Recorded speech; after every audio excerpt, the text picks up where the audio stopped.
Welcome to... Okay, we gotta turn that down. Welcome to Goobertown Hobbies. My name is Brent. When I finish building a plastic model, I save the empty sprue.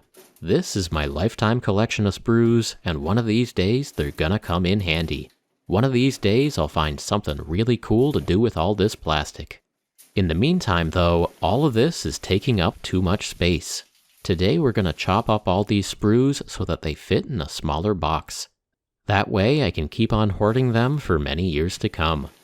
While I'm working, we'll talk about why some of us choose to hoard and what all of these sprues might be good for. Of course, we're also going to answer a question as old as YouTube itself. Will it blend? This is my old blender. I stopped using it when I realized that it was easier to just eat bananas without the extra steps of blending them up and then washing out the blender. Since then, it's been in storage. Over the years, the rubber of the top has turned super brittle. Also, most of the labels on the buttons have rubbed off. I know that the one on the left makes it spin, and I think the rest are for different settings. Probably. This blender is past its prime, but it's still a Black & Decker power tool, and it might be just the thing to help me condense my collection of sprues. Big pieces of plastic are turning into smaller pieces of plastic. Nice. In case it wasn't clear, today's video is somewhere between a useful tutorial video and a cautionary tale. If you're also a person who hoards sprues, well, this is where you may end up someday. I've got Games Workshop in here, Archon Studios, Mantic, Warlord, Wizkids, Kingdom Death, Parabellum, Wyrd, Meng, and probably a bunch of other companies in there too. It's time to either deal with all of these, or it's time to get another box. Why did I save all of these sprues? Partially, it's because I like the idea of reusing or recycling waste instead of throwing it in the trash. In the town where I live, lots of different plastics can go into the recycling stream, but not polystyrene. So the options are to throw my sprues in the trash, or reuse them for something else. One person's trash is another person's treasure, and I'm the sort of person who's always looking for opportunities. The foam board for this scenery used to be a pile of science posters that came from the trash at work. Another day, I found a bunch of angle iron in the trash. I use it to hold my minis while I prime them. It's also good for corralling my magnetic painting handles. Broken futons on the side of the road can be an excellent source of lumber. Now when the furniture on the side of the road is actually in good condition, you can clean it up, refinish it, and put it to use. That's how I got this big table that is currently covered in sprues. I enjoy reusing things, and that's probably why I'm a bit of a hoarder. I hung on to this old blender because I knew it might come in handy someday. That day is today. After years in storage, I'm putting the blender back to use. The rubber top is definitely disintegrating, so I wrapped it in a rag and a plastic bag to give it enough durability to survive the day. This also keeps the rubber bits from mixing in with the sprue bits. I want to keep my sprue bits nice and pure. Here's what the blender has been churning out. This stuff is pretty cool. I was hoping to blend all this down in an hour or two, but it looks like it might take longer. The larger sprues need to be broken down into smaller pieces before they fit into the blender. And sometimes they get wedged above the blades, and I need to reposition things in order to get them to blend. But on the whole, yeah, sprues do blend. And then the blender broke. It only took about 20 minutes before this happened. Here's the problem. Part of the drivetrain for this model was just a steel nut stuck into a plastic wheel, and the plastic got stripped. The motor still spins, but the blades don't.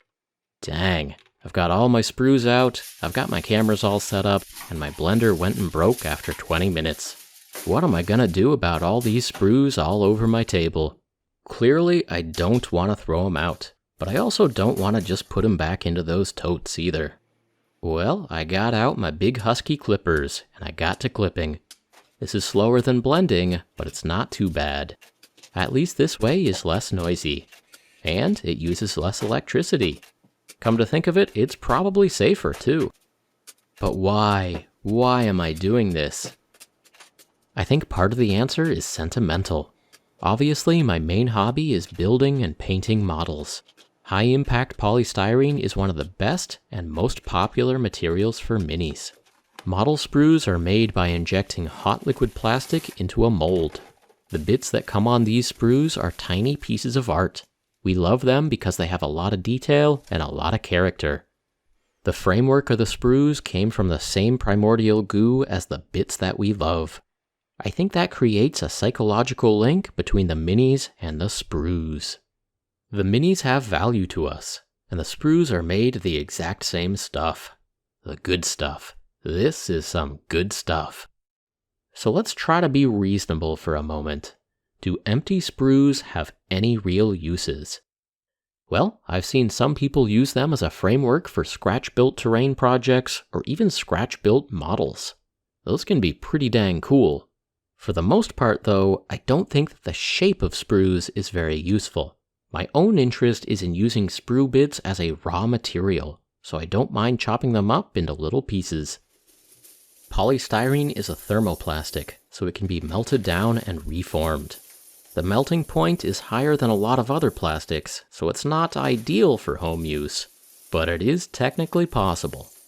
Also, many common organic solvents can partially dissolve polystyrene. This makes what is commonly referred to as sprue goo. In small quantities, sprue goo is useful for filling gaps in models. In larger quantities, sprue goo can be used to mold and shape a solid object. There are challenges to this, but challenges are fun. Someday I'll do something cool with this stuff. Someday. To be clear, polystyrene is not expensive. It's dirt cheap. I'm not saving any money by devoting time and storage space to this hoard. Now, as a counterpoint, look at this. This is good stuff right here. Just listen to that. That tinkling sound is the same sound that Legos make. It's luxurious. It makes me happy. If I were a dragon, I wouldn't sleep on gold. I would sleep on a giant pile of sprue bits. Uh-oh. I had gotten through clipping almost all of my sprues when tragedy struck. Or maybe it was comedy. I found another box. I found a third big box of sprues that I had entirely forgotten about. I wish I had been filming when I found these in the basement. I broke out laughing like a total madman. My hoard was so big that I had forgotten about a major portion of it. Alright, back to work we go. Ooh, I wanted to talk about recycling. Theoretically, old sprues can be taken back to the factory, mixed with a bit of fresh material, melted down, and cast into brand new models. This would be awesome, and I think I'd rather recycle my sprues rather than hoarding them. From a manufacturing standpoint, recycling sprues is easy. The problem is the logistics. The amount of fuel and packaging materials required to collect old sprues from all over the world and get them back to a factory in the UK probably outweighs the environmental impact of recycling those sprues.